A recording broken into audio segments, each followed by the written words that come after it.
missed this when it happened because it was the day after the subathon ended. So I'm watching this now. This is H3H3. Ethan talking with Sam Seder. I'm going to put it on 1.5 speed because I am right now trying to watch this in about an hour, 20 minutes, along with my commentary. And then after this, we're watching, hopefully, at 3 o'clock Eastern, this conversation right here. H3H3 having a respectful conversation with ex-co-host Hasan Piker. I feel like this title is this, like, almost as like a, please, Hasan, be respectful. Anyway, some of you may have seen this already, but I haven't watched the whole thing. I've only seen clips. Hey, everybody. Welcome to the show. Mr. Sam Seder. Oh my God, it's Sam Seder. What a nightmare. Oh no, Sam Seder. What a fucking nightmare. Exactly. How have you been, Sam, since we ruined Steven Crowder's life together? Nice to see you I've again. been feeling very badly for him. Yes, over we're the years. all. It's a tragic loss of a great career and so much potential. Yes, it is. Hey, I think it's really interesting that when they began this, I'm pretty confident that Ethan thought Sam's going to take my side. He's the adult in the room.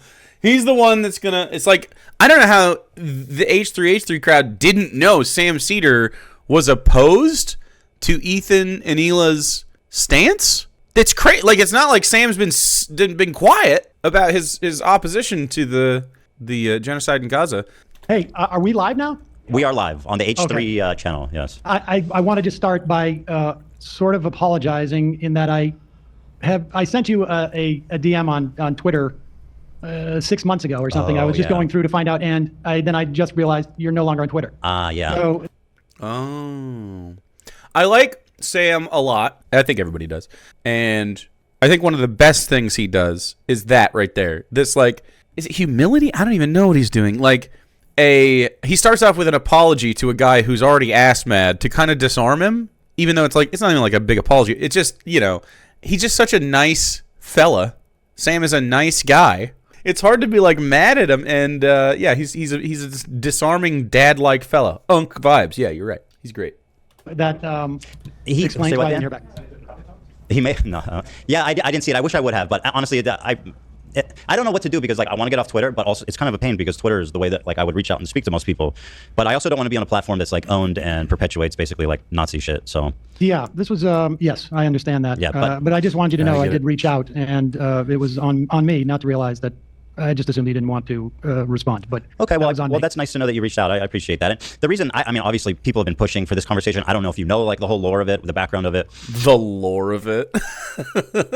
So basically, on October 8th, I had a crash out, and I've been tumbling further and further down the hill because I have a cognitive dissonance between my politics and my association with the state of Israel that I can't reconcile unless I criticize Israel, and my wife won't let me. Oh no! I mean, this is all I know is that Hasan reached out to me sometime. I mean, I got in touch with you October 24th, and I said that I was meaning to reach out for a couple of weeks. So I assume it was sometime in early October. And I thought we were just going to do this off air. But my understanding is that you and he were getting into it, and you felt like because he wasn't Jewish, he didn't have a perspective on this.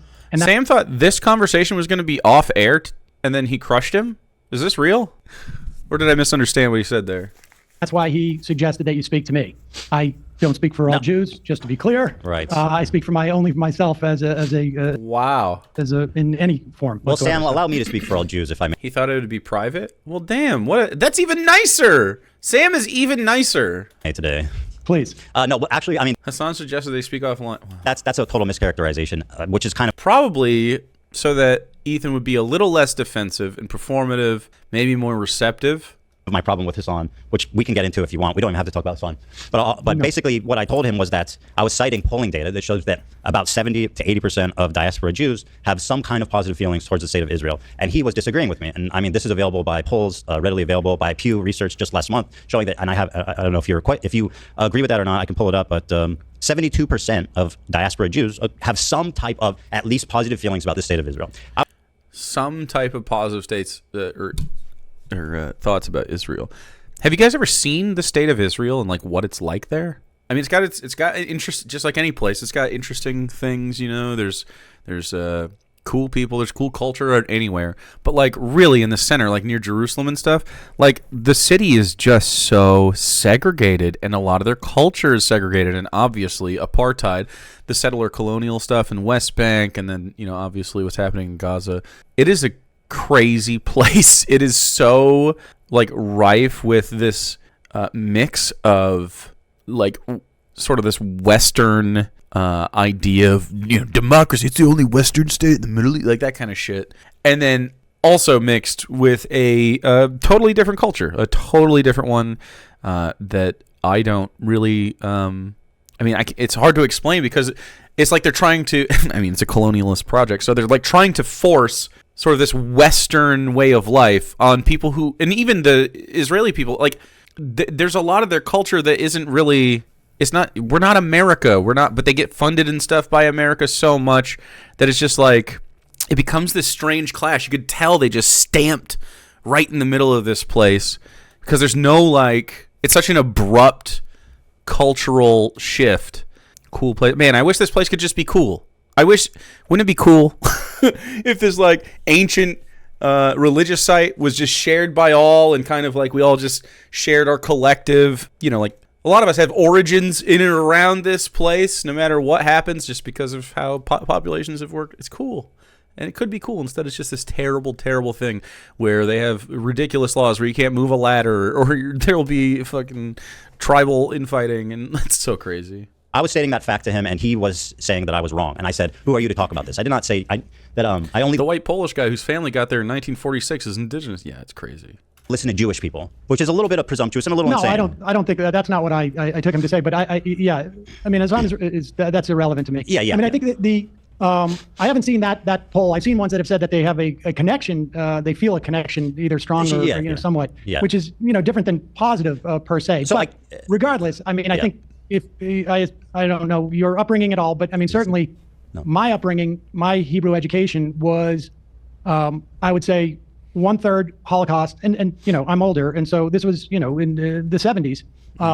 So the generation that experienced the Holocaust was teaching Sam. 1/3 into the 80s, 1/3 Holocaust, 1/3 Israel, 1/3 Hebrew, like Hebrew and Jewish culture, and I certainly feel a strong connection to Israel, but I wouldn't call it positive these days. Damn. Sure. I think what the poll attempts to is basically, if you ask Hasan or a lot of people on the left, I think a lot of people on the left. It's such a weird way to frame that. He always does this. A lot of people on the left, like trying very hard to paint it as an entire movement that's just against Ethan, which makes him start to identify less and less with being on the left. Which, of course, you can't be on the left if you're like a full-blown Zionist, or even like a half-blown Zionist, or really, which is kind of more like what Ethan's got going on. An emotional attachment is the way to describe this. So it's like if you think I certainly have an emotional attachment, and it's not, but it's not. I wouldn't describe it as positive. This isn't the one, is it, Dan? There's the one that shows 73% of diaspora Jews. Anyway, it doesn't really matter. Regardless, basically, I want to flesh out my ideas, my thoughts, because I'm being characterized by Hasan and a lot of his cohorts as being, a Zionist, being pro-Israel, being an Israel apologist, being a genocide supporter, being a baby killer, being married to a baby killer, et cetera, right? My wife is Israeli. Wow. Yeah, I mean, it's just criticism. I think it's just criticism. Really? I don't know if you know that. So basically, I would like to just take the opportunity to explain my ideas, what I think about Israel, and you can tell me what you think, because apparently I will only listen to other Jewish people. So finally, I can speak to someone whose opinion matters to me. So thank you. As the official sanctioned Jewish man, Sam Seder, everybody. 100% Ashkenazi? You ever taken one of those? I haven't, but I'm quite sure I have some Sephardic Jewish ancestry too. So I would mix. That's good. Vilnius and Hungary, I think. Good for you. I think that's always a good thing. My friend, I'm 99.3%. So that's my. That's where my authority comes from. I'll take your word for it. So at any rate, Sam's like, I don't care about that. Your purity, pretty strange. Pretty strange to talk about racial purity. Let me start here by showing you a little ethnic purity. Little context. Oh, let me also just say I got about an hour. Okay, great. I'll just get into it then. Here it is. Not that it matters, but. Okay, whatever. So let's start here. Let's start with a little icebreaker here. I know we're both fans of Tim Pool. Okay, let's just enjoy this image together. Tim Pool recently had a wedding, and can you see that? Did he get married? Well, I think he's attending a wedding. Okay. And he's very formally dressed, except he appears it's the beanie, man. to be wearing a beanie. I would. I'm aware of his beanie attachment. Yeah.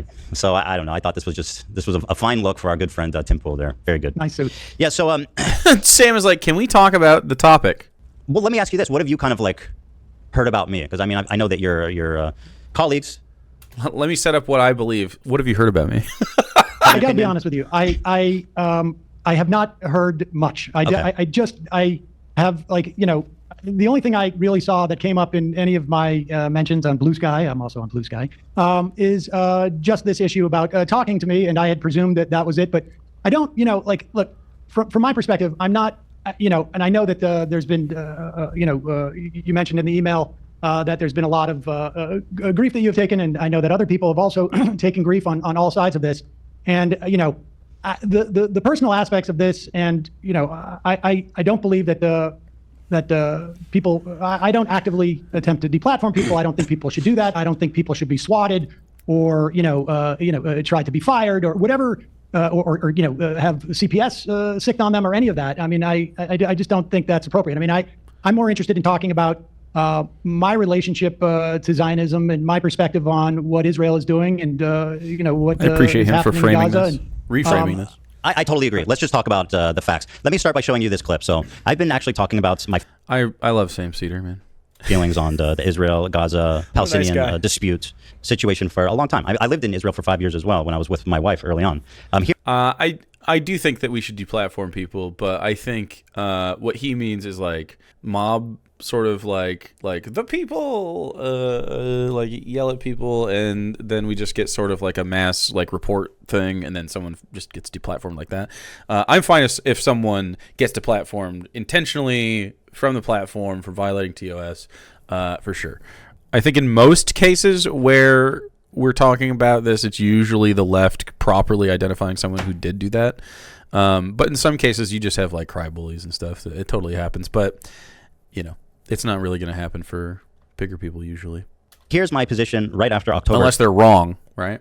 7th. And you can tell me if you have any, if you have any comments on any of my positions here. But this was from our episode a few days after October 7th. Liars and bad faith weirdos. So here's what I'll say about Israel, okay? Listen, since the first time I've said it, and I'll say it many more times. The cabinet is run by genocidal maniacs, okay? They're led by Netanyahu, who should resign in disgrace and go to prison for being a war criminal, okay? Mm-hmm. He's in a coalition of the most radically conservative freaks that don't represent, by the way, the majority of Israelis. And they're hell-bent on genocide, frankly, overtly. Okay. They've committed tons of war crimes in Gaza, including the killing of children, obviously, because Gaza is one of the most densely populated places in the world. 50% of the residents are under 18, so when you bomb a building, so this is while having pretty much 100%. Hasan. Okay? It's fucking barbaric. It's unacceptable. room. It's disgusting. I've seen videos, I saw videos of Palestinian dads holding his dead 5-year-old daughter. I mean, I don't need to watch this part because it just gets a little too emotional. But I mean, so that was my take right after October 7th. And obviously that was coming off the end of me being I'm an Israeli citizen. The morning of October 7th, me and my wife were up at 3 a.m. as families were calling into news stations from their safe houses, people being burned alive with their families being murdered while on the phone with news. So coming off of that emotional, but then immediately he starts talking about that. Shock, right? This was my reaction. Now, I don't know if there's something Zionist or pro-Israel I said there, but maybe I don't understand. I mean, I think much of what you said was true. Yeah, I agree. I'm not sure, frankly, if what we've seen Israel do in terms of Gaza is not broadly supported in Israel. I've not seen the body politic. I mean, I was doing a lot of interviews with Israeli reporters earlier in 2023 about the protests against what Netanyahu was doing with the judiciary, and there was a question as to whether Israelis would see that this autocracy that Netanyahu was attempting to sort of impose on the country wasn't an extension of what was happening in places like the West Bank and in Gaza in some fashion, and more so the West Bank at that time. And so I think it's hard to make an argument. And look, I would make it's not a perfect analogy as to what's happening in this country, but when you talk about the Israeli population not having a problem with what's going on in Gaza, I don't see a lot of evidence of that. There's certainly, I would imagine, a percentage of Israelis, and I know some of them who think that Israel should stop its assault there. But I don't think it's a I don't see a lot of evidence that a year and a half later, after you said those things, that this is not the character of the vast majority of Israeli society. I mean, yeah, that's a great point. Character, and it seems to be a flawed character. And I mean, it's sad, right? Because just like here, a lot of the people who are sort of bewitched into taking an extreme right-wing position do so through propaganda and like succumbing to it and not really understanding how to like parse reality. And it's by design, right? Like there are good people who end up getting just corrupted through various means, not to mention like just if they grew up there, how the state military is held, the racial tensions. So you're going to be you're on the side of the oppressor, but you're going to feel growing up the oppressed being assholes to you because you're part of a system that's assholes to them. And so it's just just like American slavery, just like apartheid in South Africa, it breeds racial tensions when you start to aggress on those lines, and it only deepens until there's a breaking point. And I'm not necessarily convinced that they are as aware. I mean, I've talked to people who have reported in the West Bank, and they said they would go from the West Bank into Israel, and the lack of awareness of what was happening in the West Bank by Israelis was shocking to them. So I can't say if the Israeli population had a full understanding of what was happening in Gaza that they wouldn't change their mind. But I don't see a lot of evidence of it. So as you touched on, this was made basically before the war started. And I think that the unfortunate, really tragic outcome of the war is how much it's jaded and radicalized, I think, people in Israel. It's really, I think people in Israel feel like isolated. They feel like... well, they are isolated. They built apartheid, man. They built apartheid walls around the whole fucking place. Their entire culture is a series of walls. You're gonna start to feel isolated when you colonize in the Middle East and force European Jews to take that and then use military action to essentially just like continue the Holocaust, but on a different population. It's so sick. It sucks so much. Like the legacy of the Holocaust and like the Jewish homeland after the fact is so sad. It's like just what a failure to learn a lesson. I mean, the sentiment in Israel is basically that the world wants the country to disappear, and the world wants the country to disappear. What the fuck are you talking about? In that I'm anti-state, but when he says disappear, every Israeli sympathizer or Jewish person that's just like sensitive about this, they think, oh my god, they're gonna bomb us. They're gonna bomb Israel. Like that is not what I imagine when I imagine the dissolution of the Israeli state. I imagine a dissolution of the apparatus that continues to uphold apartheid and build walls and create racial injustice and ethnic cleansing and genocide. And instead, just is whether it's called Israel or whatever, is a state where people who live there can live freely. That's all I imagine. I don't fucking imagine anything. I imagine the dissolution of your fascism. I mean, everything else is just like kind of what happens when you go full fascist, and then the rest of your neighbors are like, this sucks. What the fuck? What do you mean? Are you supposed to have fucking tons of allies right now? I just feel like they don't like us. Well, they don't. Now, obviously, like that's a much more nuanced conversation, but the feeling there has definitely radicalized a lot since the war started. It's gotten a lot worse. And I think I think that gets to it to some extent. I mean, you have this wholesale slaughter. I was looking up. We killed in Iraq. Depending on what numbers you want to look at, but I think it's safe to say directly hundreds of thousands of people. But even like the number of children that we killed in Iraq, I think has been surpassed by what's happened in Gaza. And that's fucking crazy. By the way, I mean, can you believe that due to the context of what's happening, the small population but high density of Gaza, right? I guess it's a high density for the size, but like, or high population for the size, but it's not like that many people. Like a few million people, right? And we bombed the shit out of Iraq. I mean, literally, indiscriminately, carpet bombing, Operation Iraqi Free, just dropping fucking bombs on whole families, bombing weddings. It happened for, a generation and a half of people that live there. So, there's no wonder that they fucking wouldn't like us. I wouldn't fucking like it. I don't like us, I guess. Not as much as they don't, though. So I just don't understand how you could possibly imagine a different response from the locals. And I think one of the things that I find shocking is that the sense, and look, I experienced this with family members, where the sense that there's a victimization, for instance, let's say on college campus of Jewish students, and I think that to look at what's going on, the totality of what's going on, and to perceive the victims of what's happening here to be the Israeli citizenry or Jews in this country, I think it just blows my mind. Yeah, I agree.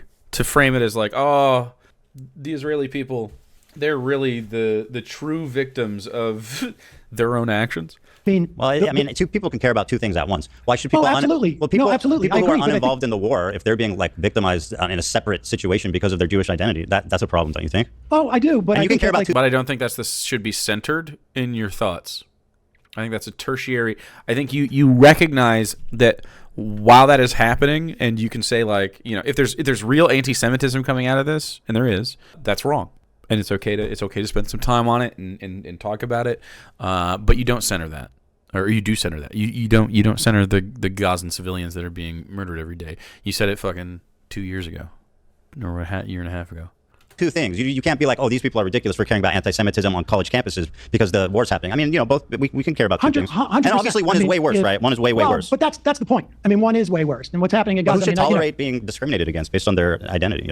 Yeah, like a Palestinian. I mean, like, of course. Well, who wouldn't react to that?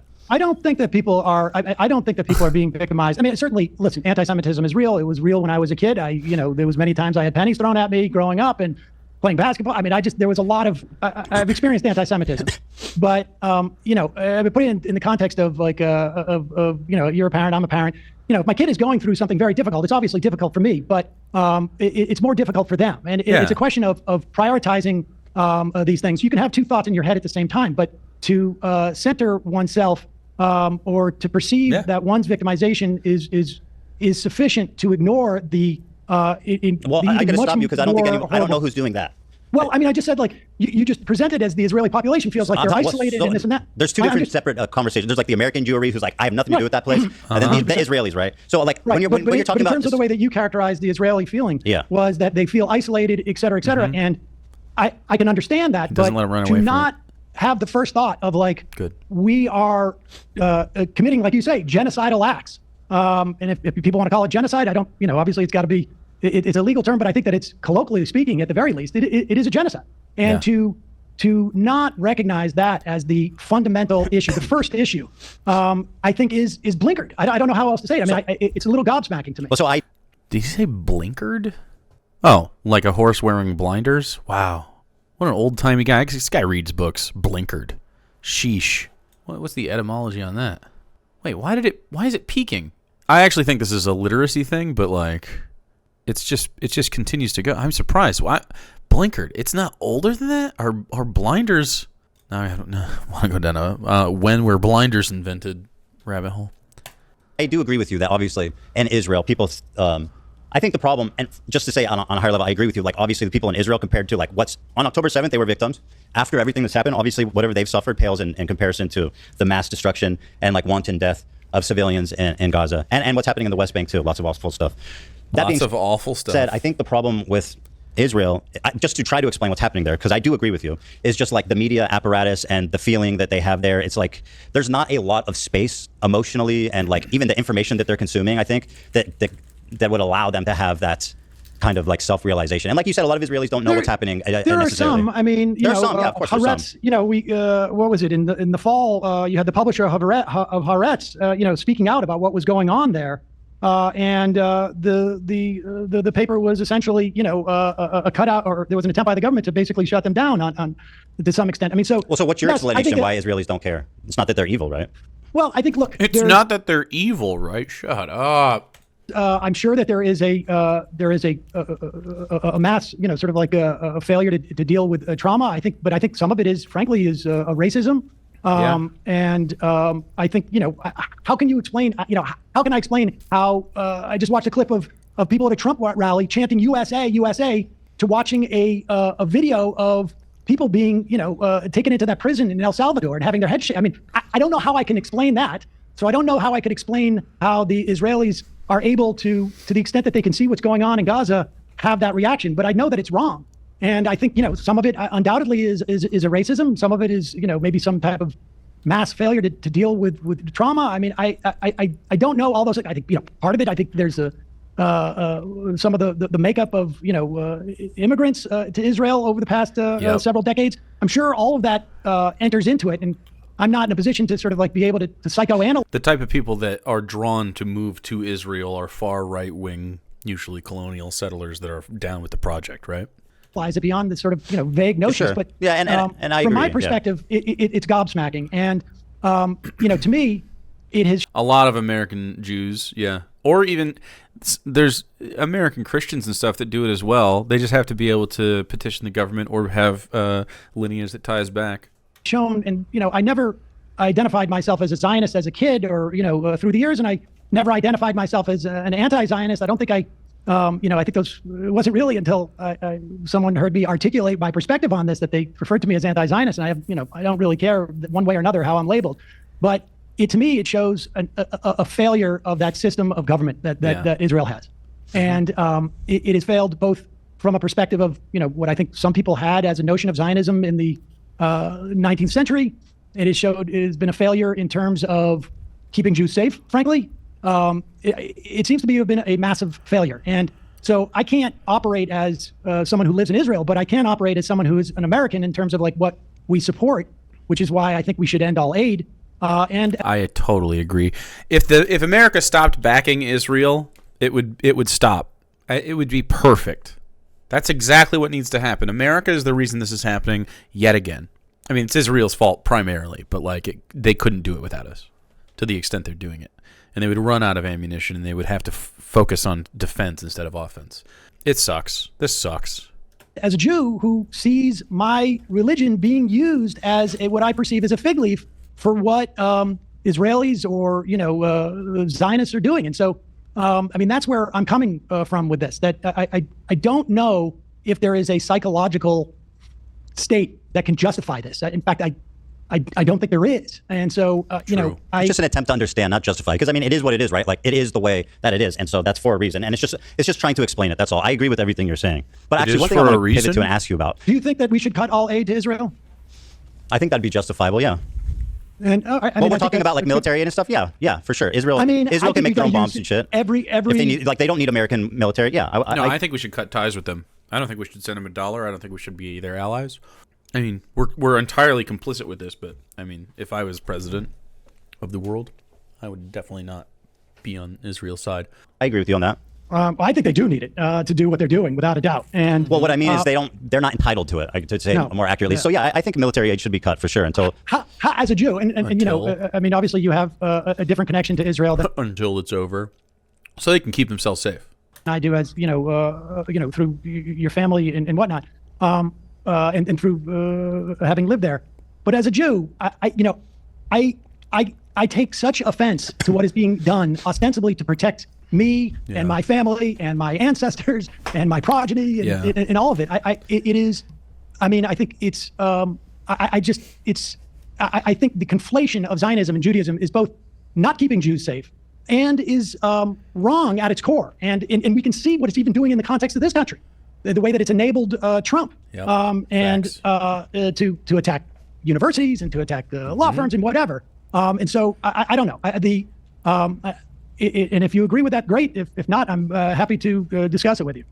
Yeah, no, I agree with everything you're saying. And part of the reason why this chasm started between me and Hasan is very influential. So when he decides that somebody is an enemy of the movement for criticizing him, which is what quit bringing up Hasan, I perceive happened, then it kind of becomes reality. For example, it's crazy because for 13 and a half minutes, Ethan is through Sam's discussion here, being able to sound like he's on a decent side of this, right? But then he keeps framing shit weird. One of my criticism of his he doesn't realize how much of the narrative is shaped by his listening to the Israeli propaganda on the topic, and of course probably people he knows that listen to the Israeli propaganda on the topic. They have their opinions from the propaganda on the topic. It's crazy.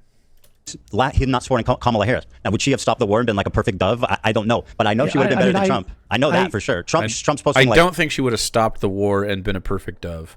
I do think it would have been better than whatever Trump's got going on, but not by much. Let's face it, the liberals are trash, and it's really, really sad. It's really sad to see that, human beings are not very good to each other.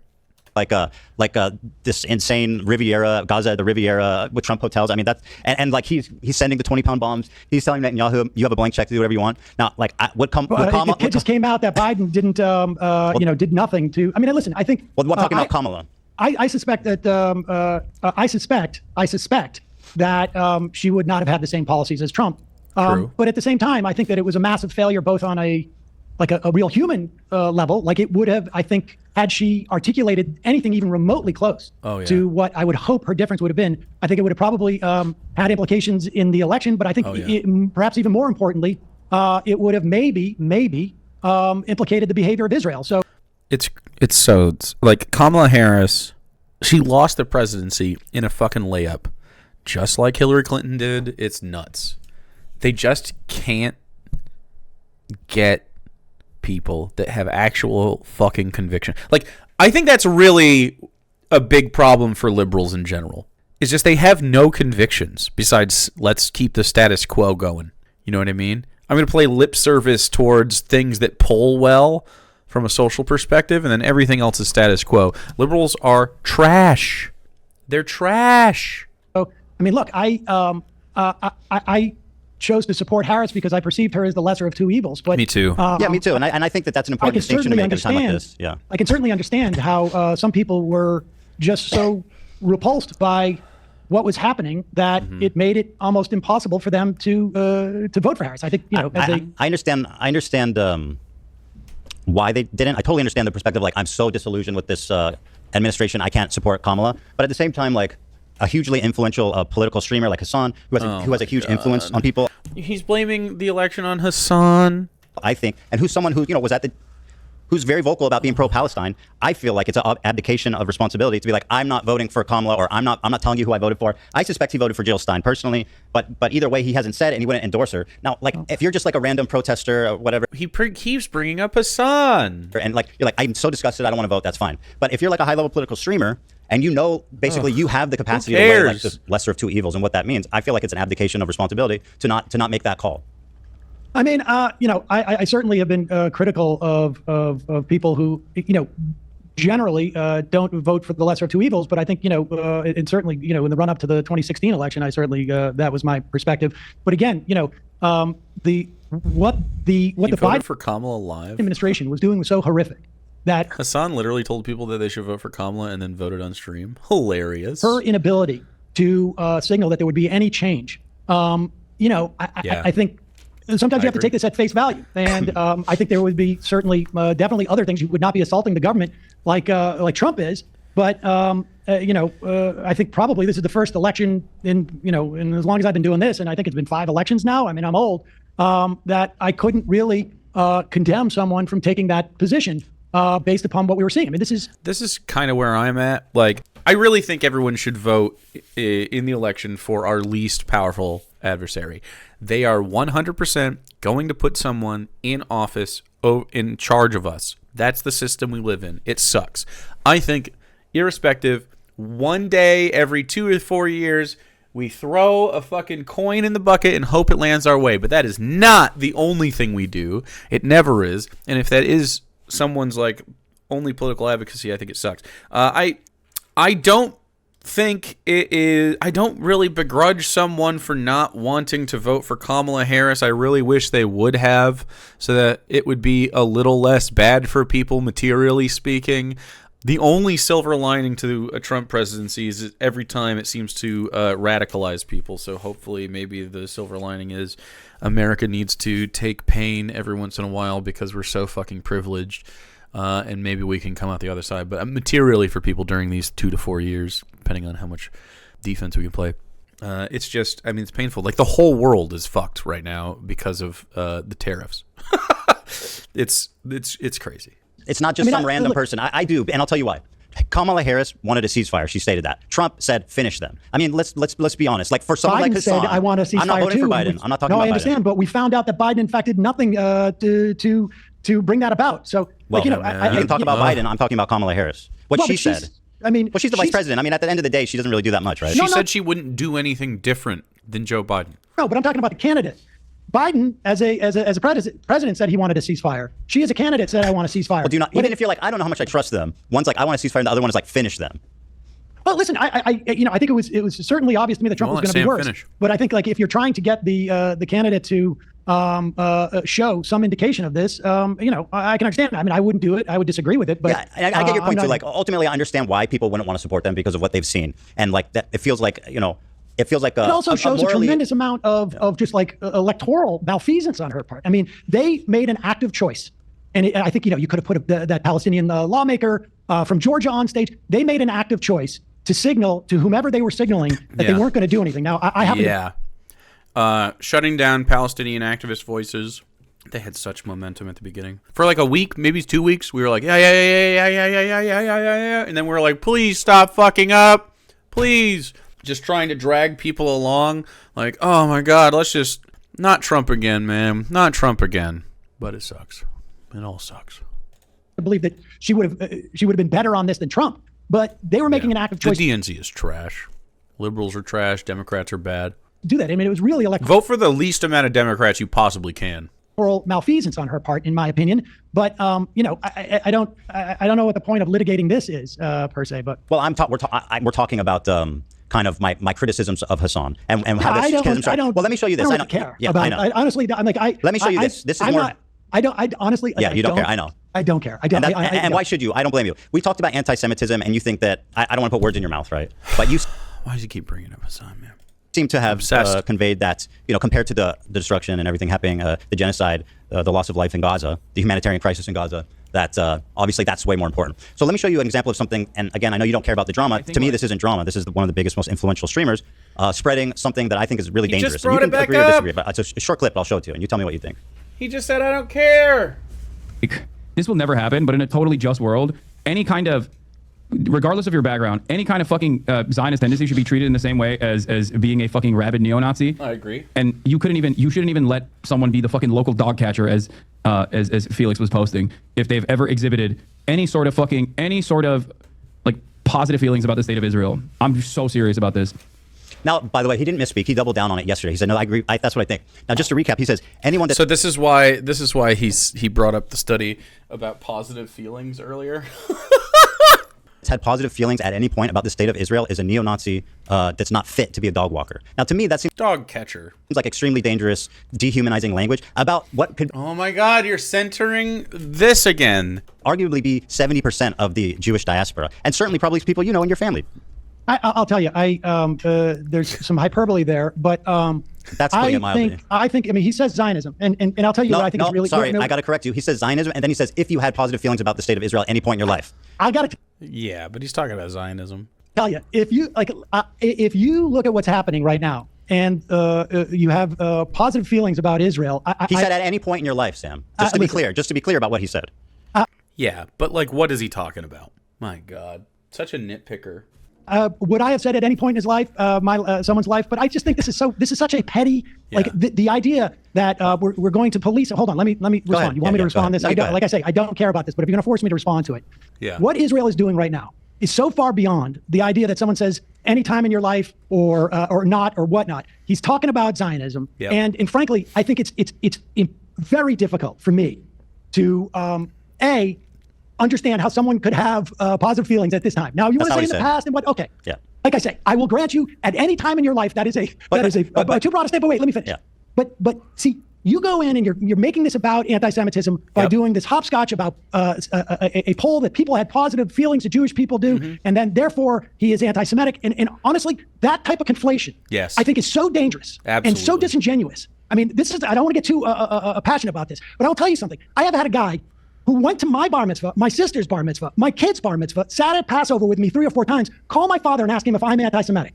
Now, this is just that is just an example, an illustration of conflating when he's clearly talking about Zionism. Was it hyperbole to say any time in life, whatever?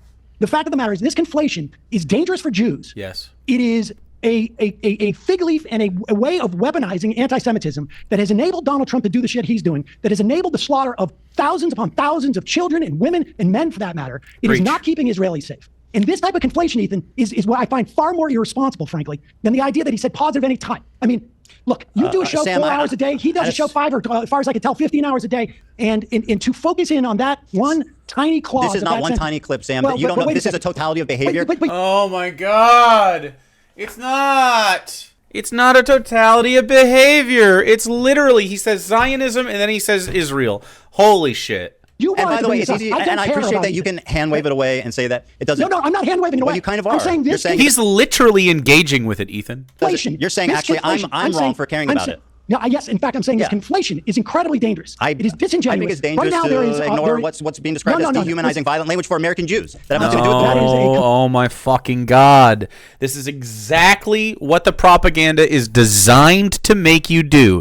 It makes you go, oh no, there's a genocide, and then the propaganda has you redirected towards, yeah, but there's anti-Semitism in response to this. And like some of it's real, and you're like, oh, that's really bad. And then it makes you conflate everything else with fucking anti-Semitism because you can't differentiate between criticism of the state and criticism of the fucking actual like ethnic group as a whole. Complete mischaracterization of that. It's not. He's not fit to be a dog walker. He never says the word Jews. He says a neo.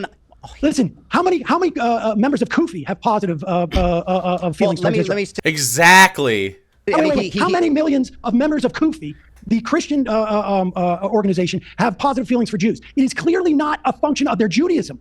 It is not a function of their Judaism, and so it is not describes specifically. Most Jews. No. Yes, it does, Sam. No. Describes most Christian evangelicals too. It may do them too, but it also describes 73% of Jews. That is not anti-Semitism. That is about I don't know. a belief. What do you call it when somebody's discriminating against the vast majority of a racial or religious group, Sam? Oh my God. That's what Israel is doing.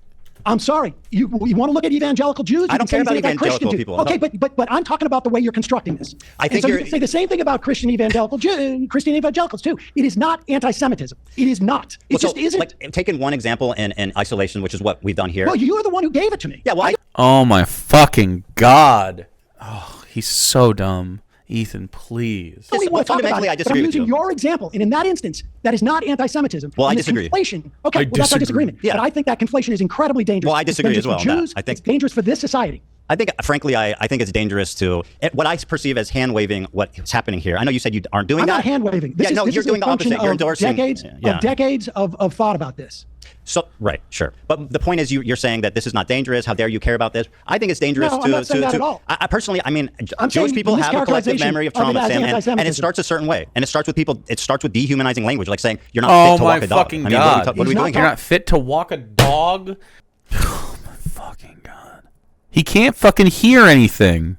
It's irresponsible language. He's not. Shut the fuck up. Listen. You can't just continue to assert a thing. You have to defend that point, Ethan. You can't just say, he's doing the bad language. Fucking prove it. Sam disagrees. Make an argument. Not talking about He's talking about 73% of Jewish people. No, he's not. You said that. No, that's a poll that's readily available. No, you made that connection. He did not. Because we have millions upon millions of members of Kufi. We have millions upon millions in this country of evangelicals who also believe the same thing. Does your dad have? You cannot say it's anti-Semitism. Could you describe? You cannot say it's anti-Semitism if you're also including millions upon millions, far more Christians than Jews. Would you say that your father, who you mentioned, said something to you, that he's ever in his life had positive feelings about the state of Israel? I've had positive feelings of Israel. Well, does your dad have any positive feelings about it now? Not in terms of like I support them, but I've like had I think positive feelings. I went to Israel okay, good. Then you're a neo-Nazi, not fit to walk a dog. How do you feel about that? No, that's you saying that. That's literally not what Hasan is saying. And Sam is like, yeah, he's not talking about me. He's talking about Zionists. Zionism is a political position that you choose. It has nothing to do with your ethnicity. There are non-Israeli, which is why he's bringing up the Kufi group, which is Christians United for Israel, the evangelical wing of Zionists. Like, it's not about being Jewish. Literally what he said. I'll play it again. No, I think like this will never happen, but in a totally just world, any kind of, regardless of your background, any kind of fucking Zionist tendency should be treated in the same way as Zionist entity, as being a fucking rabid neo-Nazi. Yeah.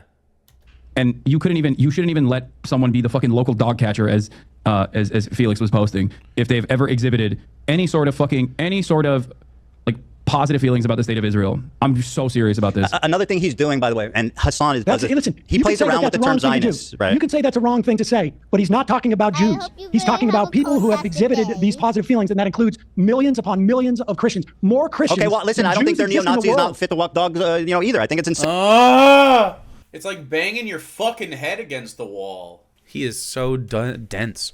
Same language. Listen, you don't want to tell me that you have never engaged in hyperbole. You and I both are in this business, and we do that. Yeah, you're right. You're right. I just think that, It's an inappropriate thing to say. It's an unfair thing to say. I just think like Arabs that support Israel aren't fit to walk a dog. It is not anti-Semitism. Okay, well, we're at an impasse on this one. Yep. Yeah, so I mean...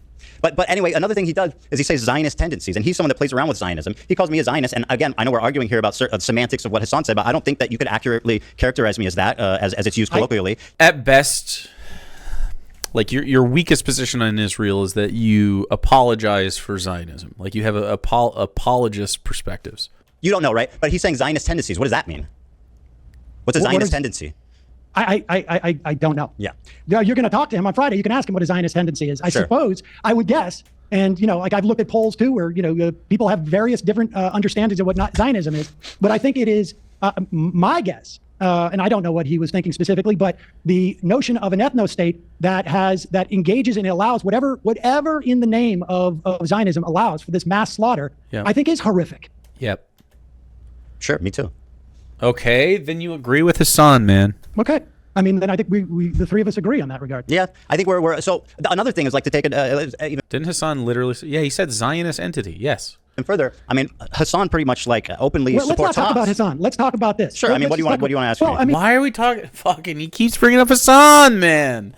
It's crazy. It's so rent free. If you want to ask me about, I mean, well, let me. I'm not here to explore. Yeah. I have a list of things that. But if you want to talk about Hamas, I mean, I think. Look. Well, how do you feel about Hamas? How do you feel about Hamas? It's a very interesting conversation.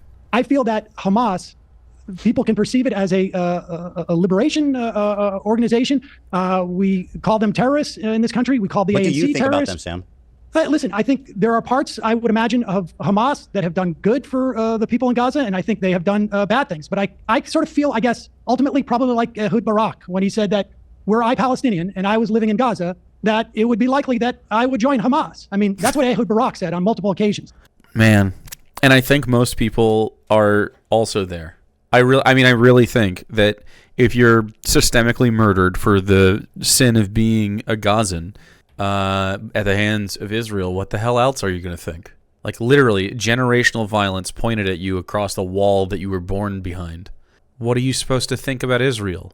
Are you supposed to think Hamas is the bad guys? Hamas is like the only group that is putting up resistance there.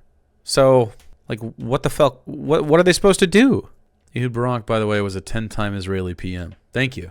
And I think that is very that is an understanding of human nature. That you're not affording Israelis, by the way, just to point out an inconsistency. That you're not affording Israelis? So Hamas, Israel doesn't have an equivalent to Hamas because they are the oppressor. They are the oppressive group. He's like literally back at it. This is why people call you a Zionist, right there. Consistency there.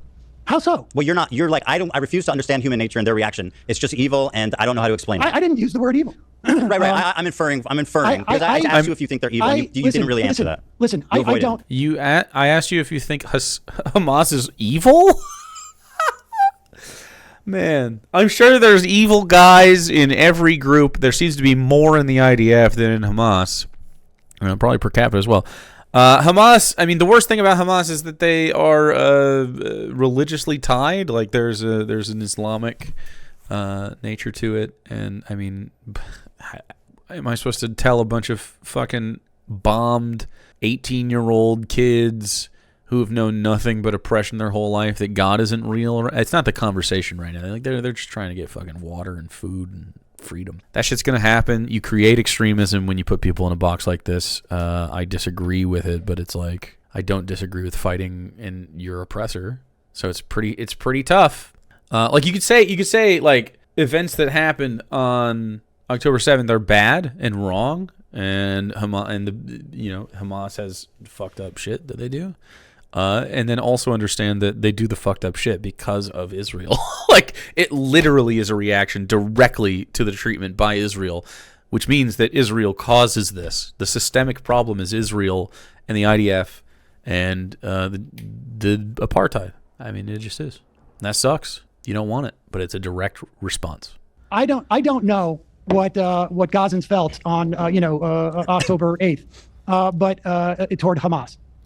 But I can tell you that there is a long history of terrorist organizations or so-called terrorist organizations like the ANC or the IRA, even the PLO, now, Sam, that ultimately become a political organization. I think the comparison to Hamas to what happened in South Africa is insanely disingenuous, and I personally hate. I do not think it's disingenuous. I mean, Mandela didn't think so. Well, Mandela did think so. He explicitly stated that he avoided committing violence on the citizenry because it would make reunification impossible. That's something he said. I think you could say that tactically speaking. Listen, by the way, Sam, in the totality of their campaign, I think under 200 civilians died, and the people who did kill civilians were almost all held accountable for what they did.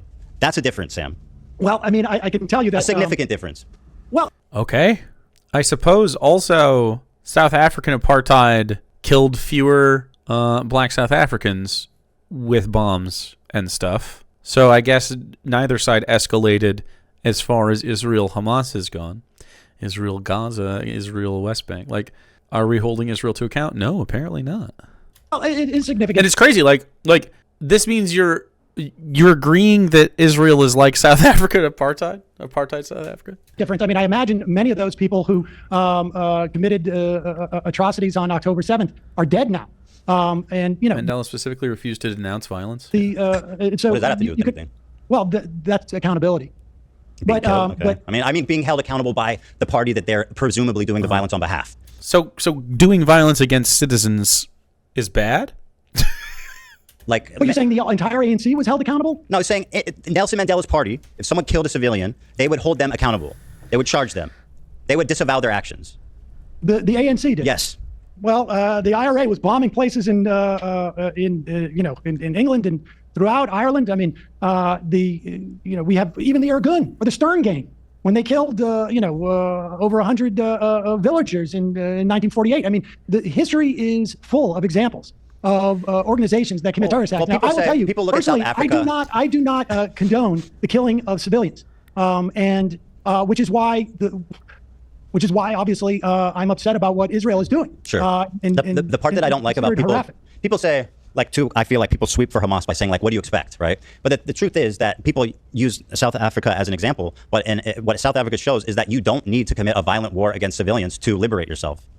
Well, I mean, listen, we had for a year, we had the Great March of Return, where, Sinwar himself was involved in that. There was Palestinians marching on a regular basis over the course of the year. I don't know how many it was, 50 or whatever, that were... Nelson Mandela actually visited Gaza in 1999 and said, "Choose peace rather than confrontation, except in cases where we cannot move forward. Then, if the only alternative is violence, we will use violence." Jeez. Damn.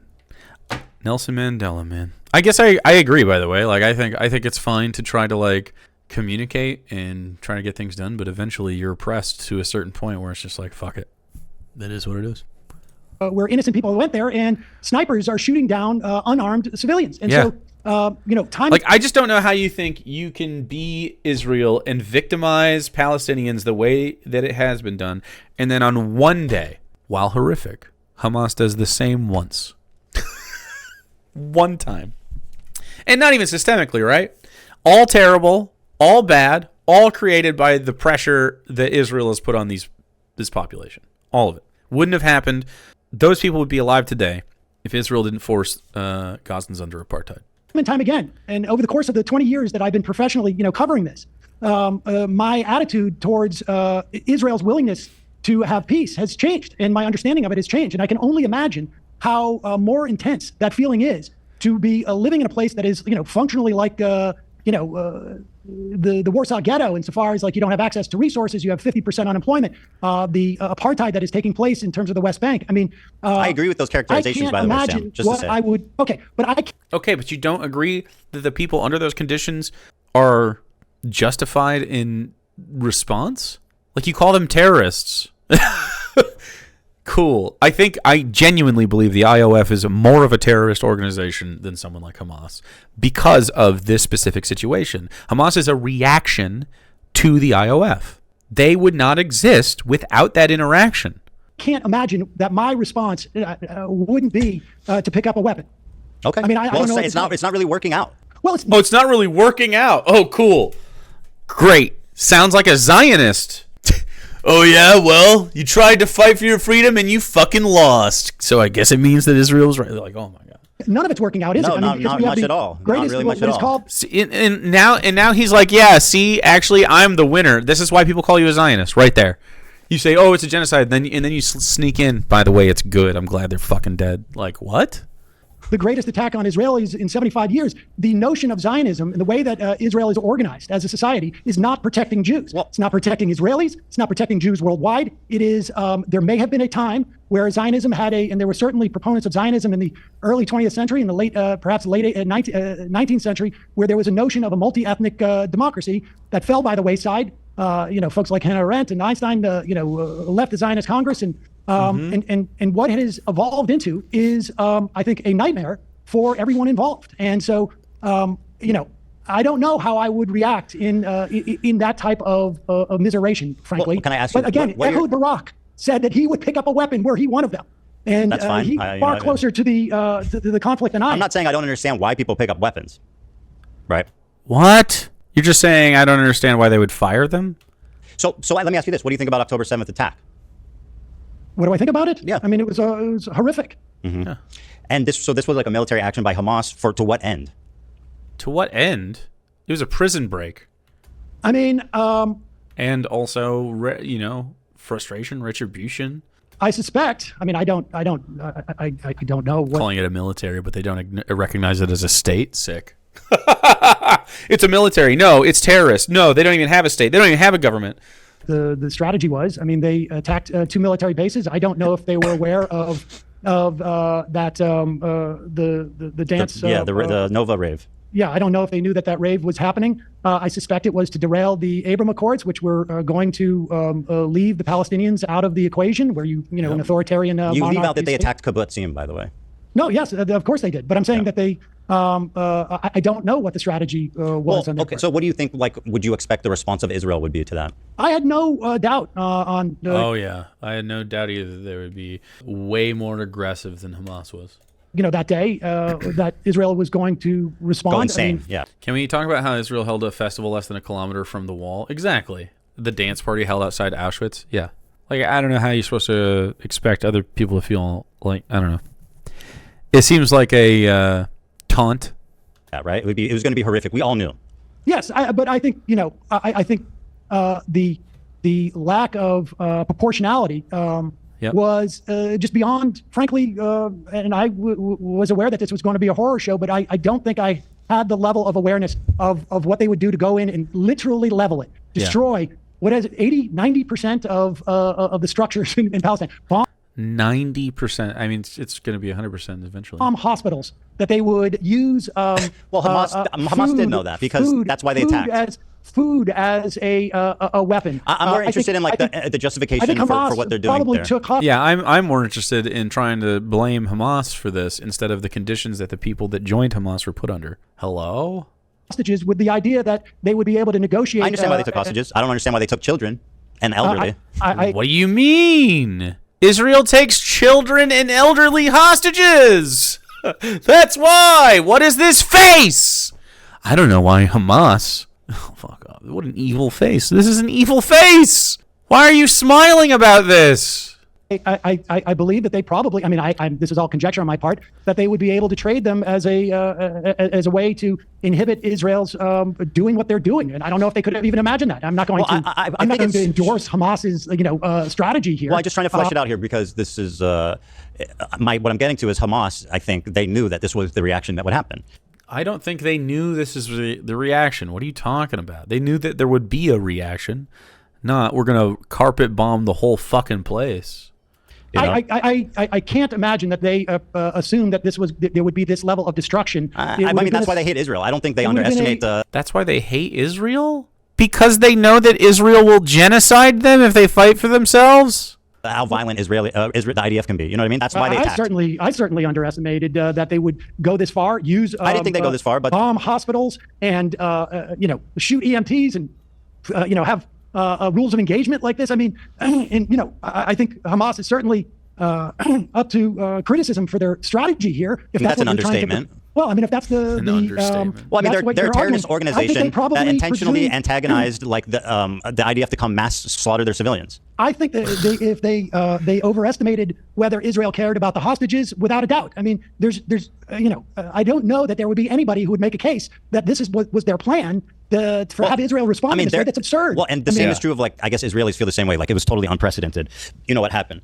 So maybe they didn't think that their mission would be as successful as it was. On the other hand, I have no doubt that they did not think that they would that they would have been able to overrun that. I mean, I think we were told that the technology of Israel's defense, et cetera, was perfect and something we should emulate in this country. I mean, Trump was all talking about that. So I have no doubt that Hamas overestimated overestimated the IDF. Yeah, I got you. What they would be able to, what kind of destruction they would wreak, and they underestimated the violence that Israel would perpetrate on Gaza. I don't know that anyone could have imagined that Israel would have engaged in this level of destruction and immiseration and bombing churches and bombing hospitals and blowing up universities and destroying the infrastructure. I mean, it's almost beyond belief. So one thing that when I was talking to Hasan, and I'm just going to talk about his point. This is about him personally. When I asked him, because this is obviously the $1 million question, right? By the way, there's not one public bomb shelter in Gaza. What the fuck? That's random. Someone text him this? The fuck? There's not one public bomb shelter in Gaza? What? Okay. Okay. I just think that's interesting. It's pretty fucked up, don't you think? Pretty fucked up to not have a bomb shelter? So you think it's inevitable that Israel's going to bomb Gazans, and it's messed up for Gazans not to have a shelter against that? I don't know, man. The kind of armaments that Israel is using to bomb Gazans doesn't seem to make the fucking bunker very viable. Do I think it's fucked up? Yeah. I'm not sure. I understand the point. Like, well, I mean, do you think anything would be standing anymore? Well, bomb shelters are underground. I mean, they would definitely be a lot safer. I've seen what happened to tunnels under hospitals. Your statement is, so you say there were tunnels under hospitals? Of course. What? Didn't Israel literally build those? Israel built the ones. Fucking thank you. Under the first one that they went into, they built it when they were occupying Gaza. Right, that's true of that one. I mean, they have a vast tunnel network, obviously, as everybody knoes. But I don't care. I don't want to get into the weeds on this. The $1 million question is... I don't want to get into the weeds? You brought it up! You walked into the weeds! Like, what can we do? Now, it's obviously insanely difficult as Americans, to say. I think we can stop aid immediately. I mean, obviously it's not going to happen under Trump. I'm in favor of that, by the way. Okay, I mean, good. I mean, I think we should call for all aid to be seized, and I think we should stop protecting them in the UN. What should have Israel done on October 8th, I guess? Like, what would have been an appropriate response for their government? I think it's totally fine if you are trying to look for your hostages. I think it's fine if you make tactical things if like negotiations don't work. I do not think indiscriminately bombing the civilian population is the play. Not genocide, yeah. I mean, without saying not this. Without saying not this?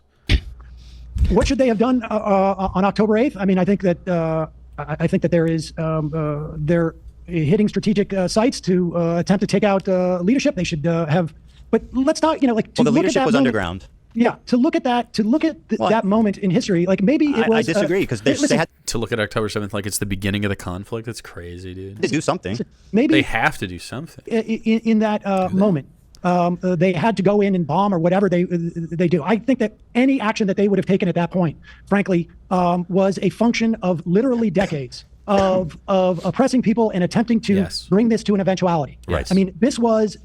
And so, what should they have done? Ages ago. So, what should they have done? Not engaged in Zionism from the start. Like ethnostates are bad and apartheid's bad. This is a reaction to apartheid. Yeah. Well, I mean, you're avoiding. Yeah.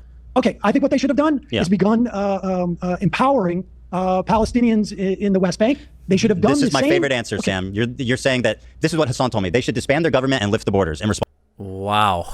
Back to Hasan. Response to the worst terrorist attack that's ever happened. I think honestly, when you see that your policies have failed, but I don't think you actually don't believe that that's a real thing, though. I'm interested in having like a real conversation. You can't like live in a fairy tale land where, in response to the worst military terrorist attack of all time, Israel, who's already, as you state, like genocidal and racist and all these terrible things, is going to lift their borders and. What? You're asking what Sam Seder thinks they should have done, not what he thinks they were gonna do. I don't understand why you're reframing the shit. Disband their No, government. wait a second. You're asking me what they should have done. And Right? What the fuck? No, in a realistic way, not in a fairy tale, Sam. Well, listen, there is no realistic thing. Their agenda has been quite clear. Their agenda has been, since Ariel Sharon walked on the Temple Mount and tried to scuttle peace talks, the agenda since the assassination of Rabin by arch Zionists in Israel, the agenda has been to bring about this moment. Yes. There is no doubt about it. The annihilation of the Palestinian people has been an agenda in Israel for far too long. So from the perspective, it's anything I say is fantastical relative to what they would actually do. Anything. Right. There's nothing they could have done that because of the situation, anything they would have done would have been. There was no plan that on this day they were going to do this. But if you go back 10 or 15 years ago and look into Bibi Netanyahu's brain, the idea that this is ultimately going to happen was definitely the agenda. Absolutely. What, in terms of like attacking Gaza or inciting an attack? I would imagine both, frankly. But to finding an opportunity to take Palestine in a way that he thought he could get through politically. Find a way to eliminate the Palestinians. This has been the agenda of at one time what I think was a smaller segment of the Israeli body politic. I'm on your vacation. I haven't even fucking taken it yet. These motherfuckers won't stop. Specifically, Ethan won't stop having debates with people I want to listen to. I'm gonna go take one after this. Vacate. I'll be gone for 2 days. And I think has increasingly become an even larger portion of the Israeli politic. So, I mean, anything I say in terms of should is fantastical. Anything. So, yeah, okay. I mean, so this is like I understand where you're coming from, right? Like, there was an opportunity for a ceasefire that was called in November, in December.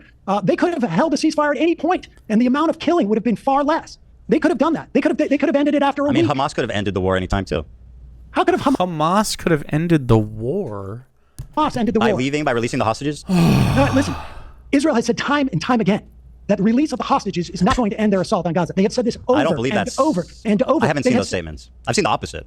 I believe that you really haven't seen those statements? No, I haven't. I'll review them. I mean, it depends when it depends when they were made too, right? Like, what's in response to? At any time they could have done that. What has Hamas done to end the war? Hamas offered what have the they done to end hostages the war? early on to say Hamas offered all the hostages in agreement in response to Israel not coming into Gaza. I mean, there's just to defend Israel's actions that didn't happen as either. being inevitable. When do you think they should have ended it?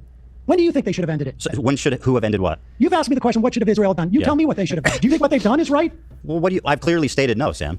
Okay, so then what do you think they should do? Okay, so tell me what they should have done. Yeah, so I mean, obviously... Can't even answer his own fucking question. Hindsight is a beautiful thing, but in my opinion, like you said, I think some more specific strikes, I think more moving slowly, because as you kind of pointed out but didn't really acknowledge... When do you think they should have ended? Do you want me to answer? Yeah. Yeah. So the leadership is obviously underground. So it's going to be a long mission of trying to get them. It's going to be a difficult mission. But I think militarily, they probably have some obligation to their citizenry, at the very least, to like take out but we're ignoring the fact that missiles are being shot into Israel nonstop. And I know you're going to say, missiles are being shot in Israel nonstop from where? From Gaza? No. Why are like, for instance, why is Yemen or Syria? Why are there missiles going over the border from those places? Iron Dome stops most of them, which is true. But at the same time, I mean, a country needs to respond to that. They can't just allow missiles to be shot in. Tell me the non-fantastical version of what they should have done. Should have been 2 weeks, 3 weeks? How many Hamas leaders, how many members of Hamas should they have killed before they leave? Because we know that Blinken said on his way out that virtually every Hamas member of Hamas that they've killed has probably been replaced by someone who's lost a family member or an entire family or whatnot. So you tell me, Ethan, if you're the one with the sensical perspective on this, and mine is fantastical, what should they have done that would have been appropriate in your mind? Yeah. Mm-hmm. So besides like special operations and stuff, I think it would have been a good idea to, I think there's a space where they could like try to find peace partners in Gaza before. Try to find peace partners in Gaza. Why don't you just end apartheid? Or destroying the whole thing. Like, obviously they approached it completely wrong, right? But there are ways, I think, that could have happened. You can't just end apartheid, because the problem is apartheid. Realistic, like trying to forge some kind of peace partner, some kind of alliance, some kind of international coalition. All those people were marching. They were marching in the Great March of Return, week after week after week. Sam, was there Hamas activity at the Great March? Sinwar was marching. Sinwar was marching with them. Were people attacking the border wall? During the Great March of Return, the first dozens of these things before the snipers? No, they weren't. So there were the people for peace. There was Hamas activity. They were attacking the fence. They were like trying to cross the border. What the fuck? But not militants. Militants were trying to cross the border. Militants? You're telling me that in the first dozen of these marches, there were people attacking the fence? Correct. Oh my fucking God. Okay. Yeah, but I mean, again, Correct. I think that there's a way for Israel to try. I think they can obviously pursue peace. The way that they're doing it is impossible, right? Like, How? I mean, this is why you're called a Zionist. You listen to their fucking propaganda and regurgitate it. This sucks, Ethan. it's fucked up. It's insane. It's genocidal. It's horrific. They're not Children with rocks or something? Yeah. pursuing peace. I'm not saying. They're I'm not saying the pursuing peace. opposite. I don't Sam. think Israel is Well, you pursuing asked me. Sam quickly realizing he's a Zionist. Dude, these are the kids that threw, like, literally kids were throwing rocks and then they were shot, right? What should they have done? I mean, obviously Yes. they're not pursuing peace. I agree with you. Like, quite the opposite. That's not what they're doing. But I'm saying there could have been a path. Although it's sniped? not. It's. I think. Unfortunately, I think their response was inevitable based on everything that happened. You think it was inevitable that they would kill these many people and That's Zionism, Ethan. they would use food supplies as a weapon, that they would have leveled hospitals and universities and 90% of the homes? I mean, how I don't know to what extent, but like a huge response was definitely inevitable. He literally can't even answer his own question. Like, even when he's trying to paint Israel as like a good guy, he's like, yep, and I think this was inevitable. Just exactly what Sam said. Because the project of Zionism is ethnic cleansing. I'm not justifying it, Sam. You asked me a question. I'm answering it. You're No, putting but this on me like I'm saying. No, I'm just saying inevitability. I wonder what you must think of an Israeli body politic where this level of atrocity is inevitable. Well, you described your and Hamas's understanding of the IDF. I wouldn't say that. I can't say to what extent, but you agree that a huge response was inevitable. I listen. I believe a response that was inevitable by Israel, and that's because I have a much more theoretically jaded view of that country and their agenda, I think, than you. But like to expect that what they've done is inevitable. To what? Well, Sam, I just wonder, like, what it is that you think is in that body politic. Like, listen, like, I don't think it's inevitable. Just to use an example in this country, I don't think that it's inevitable that we are going to be deporting and disappearing, immigrants in this country. I think it's possible, but my perspective on America is still too optimistic to think that's inevitable. Yeah. I can't even imagine what I would think would be inevitable. And I think, like, listen, our invasion of Iraq and the complete lack of caring and the only thing that would even mitigate that is, like, there were no images coming out of Iraq, or very few. And certainly I was exposed to them. Iraq in the social media age would have been a Vietnam for us, another one. It was in a lot of ways, but it wasn't. I mean, it wasn't as foundation shaking. More than the American population writ large. But to perceive what we did in Iraq as inevitable. It's a different situation. That's completely, I mean, that was completely unpredictable. But we kind of touched on it. No, and again, I don't really think it was completely unpredictable. To what end this even matters is it doesn't ultimately. But Hamas knew that they were going to bomb the fuck out of Gaza. Listen, I would imagine Hamas thought there was going to be a response, but they wouldn't have taken hostages if they thought that they couldn't use those hostages as a way of deterring Israel from entering. And that was Yep, and Israel's like, we don't give a fuck about the hostages. Miscalculation on their part. They presumed that Israel was more interested in those hostages, I think, than they had assumed. Well, and that's part of what a lot of the civil unrest in Israel is about, is that a lot of people do care about the hostages and think that the government needs to stop the war and focus on getting the hostages back and not killing innocent civilians. So I wonder about that last part. But which part? The part about the killing of innocent civilians. I mean, I think that I said that's what they're doing. No. I'm saying I wonder if the Israeli body politic. Oh, you think the Israelis want civilians to die? More than half. More than half of Israeli citizens definitely want this to be happening, or it wouldn't be happening. I think the Israelis. Obviously not all Israelis, but I think that enough of Israelis to maintain this government believe that Palestinians in Gaza, that their lives have no value, that they are all future enemies, that they that they all represent a threat to Israel, and absolutely. I think that's a twisted perspective. Just so you know, there were massive demonstrations in Israel, tens of thousands of people in a country that's relatively small. So I think characterizing like that, tens of thousands in a population of what? 9.75 million. Majority of the public as wanting to kill civilians is a little sick, personally. But it's. I guess you could say whatever you want. I'm basing this on conversations with Israeli reporters that does not seem to be in Israel a majority, at the very least, of people who are concerned about the fate of the Palestinians in Gaza, certainly they want hostages. And again, not all Israelis, but look, I can make analogous assessments of the United States at various times about things that reflect poorly on our national body politic as well. But the proof is in the pudding. Can I tell you something? 300,000 protesters in Tel Aviv, 200,000 in the rest of the country. That's 500,000 people out in the street protesting the government of a country that has like 6 million or 5 million in the. Are you talking about the protests about the judiciary?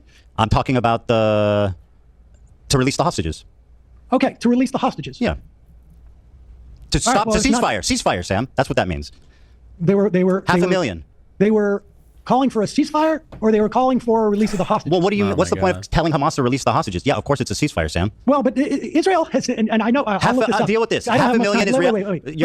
Let's look this up and see how many times the Israeli government has said return of the hostages will not end. Sam, I'm responding to you saying the majority of Israelis want civilians to die. 500,000 people came to the street for a ceasefire of a country of 5 million, Sam. That's 10%. He's not listening. Israel just broke the latest ceasefire. Yep. Okay. Where is the political response from the Israeli people? Nothing. I mean, the idea that Gazans can be held responsible for an election that happened 18 years ago. Sam, you said the majority of Israelis want civilians to die. I think the majority of Israelis do not have a problem with what's going on in Gaza. Absolutely. I think that. All right. Here's a poll, Ethan. 39% say that the response has been about right. Only 19% say that Israel's gone too far. 34% say they haven't gone far enough.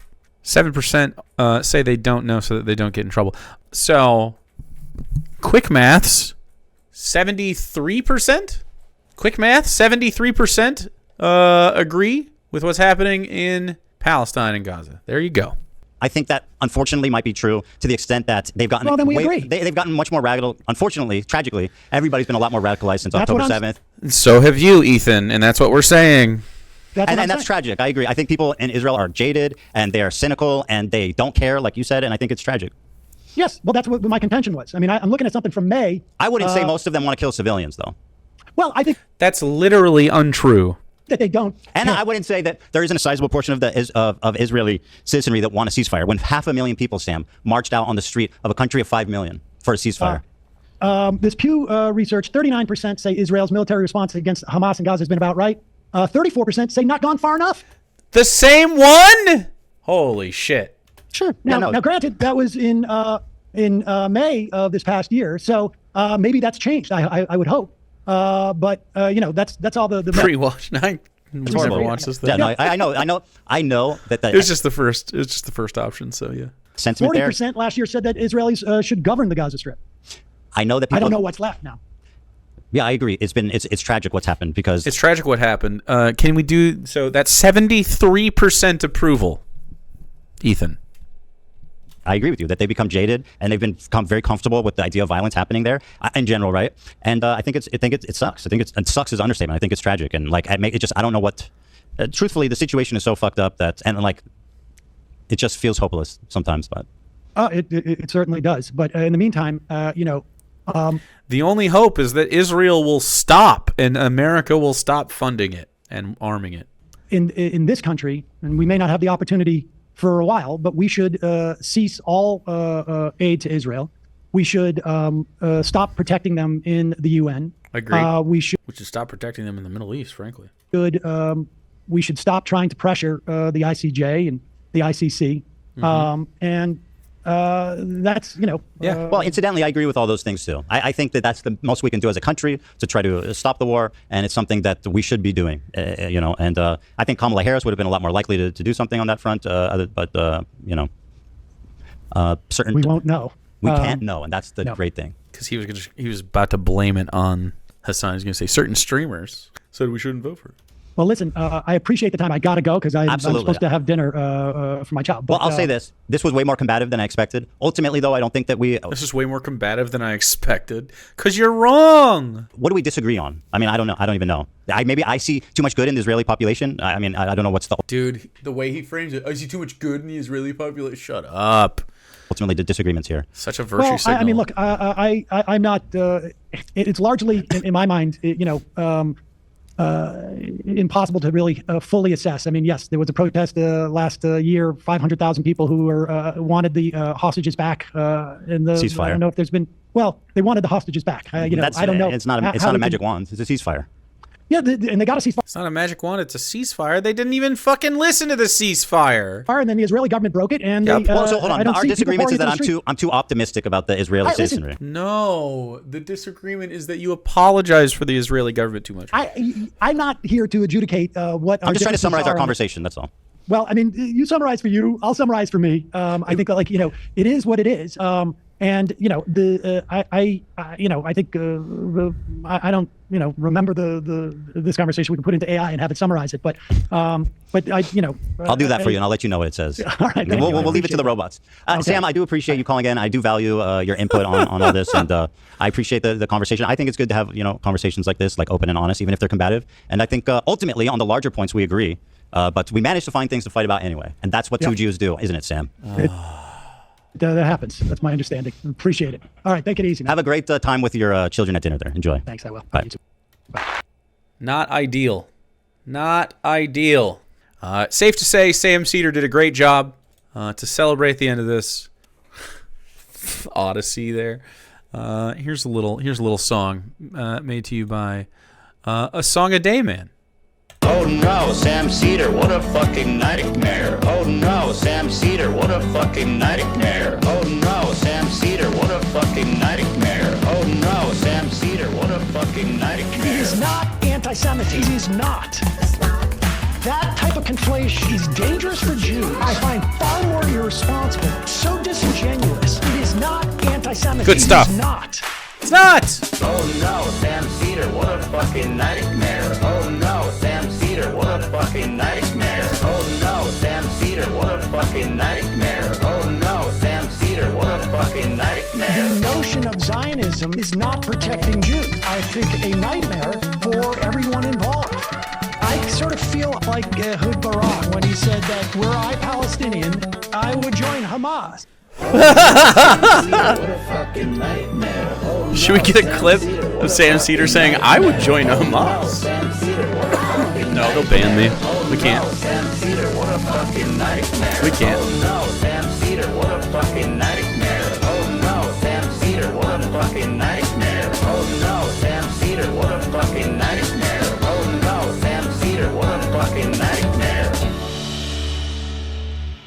That was a nightmare.